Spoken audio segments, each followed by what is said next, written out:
আসসালামু আলাইকুম। আজকে শুধুমাত্র একটি আলু আর ১ কাপ আটা দিয়েই এই মুচমুচে নাস্তাগুলো তৈরি করব। যারা কম সময়ে এবং ঝটপট অল্প উপকরণে নাস্তা তৈরি করতে চান, আজকের রেসিপিটা তাদের জন্য। তো একদম ঝটপটে কিন্তু নাস্তাটা বানিয়ে নেওয়া যায়। হাতে ১০ মিনিট সময় থাকলেই বানিয়ে নিতে পারবেন। আর উপকরণও শুধুমাত্র ২টি উপকরণে আটা এবং আলু ঘরে তো এটাই আমাদের সবসময় থাকে। তো এই উপকরণ দিয়ে তৈরি করে নেব বিকালের দারুণ মজার নাস্তা। এখানে আমি সামান্য একটু তেল দিয়ে দিলাম প্যানে। তারপরে আমি একটা সিদ্ধ আলু ম্যাশ করে নিয়েছি, সেটা দিয়ে দিলাম। বেশি করে একটু লবণ দিয়েছি। তারপরে দিয়ে দিলাম হাফ চা চামচ হলুদের গুঁড়া। তো লবণটা বেশি দেওয়ার কারণ আছে, পরবর্তীতে আমি পানি অ্যাড করব সেজন্য। তো এখানে দিয়ে দিলাম আমি কালো জিরা, সাদা তিল আর সামান্য একটা শুকনো মরিচ ক্রাশ করে নিয়েছি, সেটা দিয়ে দিলাম। এবারে ১.৫ কাপ পরিমাণ পানি দিয়ে দিলাম। তারপরে এই পর্যায়ে কিন্তু আমি লবণটা ঠিক আছে, কারণ আমি এই পানির জন্য কিন্তু লবণটা একটু বেশি পরিমাণে ব্যবহার করেছিলাম। তো এবারে ঢাকনাটা দিয়ে আমি বলক ওঠা পর্যন্ত অপেক্ষা করছি।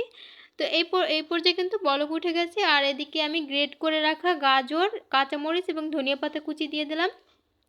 গাজরটাকে একদম আমি মিহি গ্রেট করে নিয়েছি। তো গাজরটাকে দিয়ে দিলাম।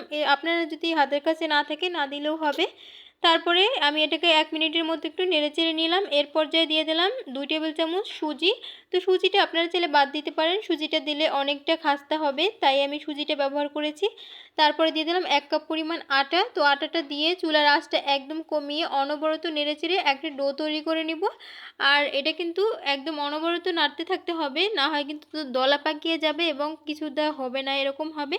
তো এটাকে সব এরকম নাড়তে নাড়তে কিন্তু দেখা যাবে সব দিক থেকে ভালোভাবে মিশিয়ে যাবে আর একটা ডো তৈরি হবে। ডোটা কিন্তু একদম সফট। তো ঢাকনা দিয়ে আমি এ পর্যায়ে ৫ মিনিটের মতো রেস্টে রেখে দিব। আর এইদিকে এ পর্যায়ে কিন্তু ডোটা একদম সেট হয়ে গেছে, দেখুন হাতেও কিন্তু লেগে যাচ্ছে না। তো এটাকে আমি একটা সরানো প্লেটে নিয়ে নিচ্ছি। তো নিয়ে এই পর্যায়ে আমি এটাকে একদম রুটি আমরা যেভাবে তৈরি করি খামিরটা মানে ঠিক যেভাবে করি ঠিক সেভাবে করেই মেখে নিচ্ছি। হাতে একটু তেল লাগিয়ে নিয়েছিলাম। তারপর এভাবে করে হাতে একটু তেল লাগিয়ে কিন্তু আমি একটা সফট ডো তৈরি করে নিব। আর ডোটা কিন্তু একদম মসৃণ করে তৈরি করতে হবে। তো দেখুন এই পর্যায়ে কিন্তু আমার ডোটা তৈরি হয়ে গেছে, একদম মসৃণ সফট একটা ডো হয়েছে। তো এখান থেকে আমি ২টা ভাগ করে নিয়েছি। এক ভাগটা নিয়ে আমি একটু সামান্য উপরে তেল দিয়ে তারপরে একটা রুটি বেলে নিব। আপনারা চাইলে আটা অথবা ময়দা দিয়েও কিন্তু রুটিটা বেলে নিতে পারেন।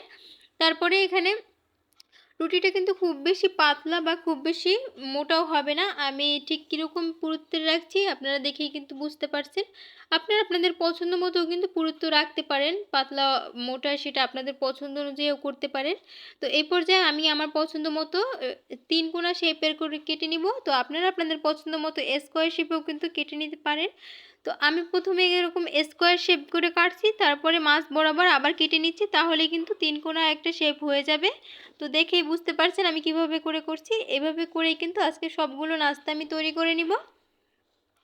তো ১ কাপ আটায় কিন্তু আমার বেশ একদম ১৬ থেকে ১৭টি নাস্তা হয়েছে। তো এ পর্যায়ে আমি মিডিয়াম আঁচে বেশ কিছুটা তেল গরম করে নিয়েছি। আর এ পর্যায়ে মিডিয়াম আঁচেই কিন্তু এটাকে ভাজতে হবে। চুলার আঁচ একদম কমিয়েও রাখা যাবে না, আবার একদম বাড়িয়েও কিন্তু রাখা যাবে না। কমিয়ে রাখলে এগুলো খুলে যাওয়ার সম্ভাবনা থাকবে। তো চুলার আঁচ অবশ্যই মিডিয়ামে রেখে তারপরে কিন্তু এগুলোকে একটু লাল লাল করে ভেজে নিলেই হয়ে যাবে। আর এগুলো কিন্তু একদম খাস্তা হয়েছিল। আমি গরম গরম থাকা অবস্থায় আপনাদের একটা ভেঙে দেখাচ্ছি যে কতটা মুচমুচে হয়েছে।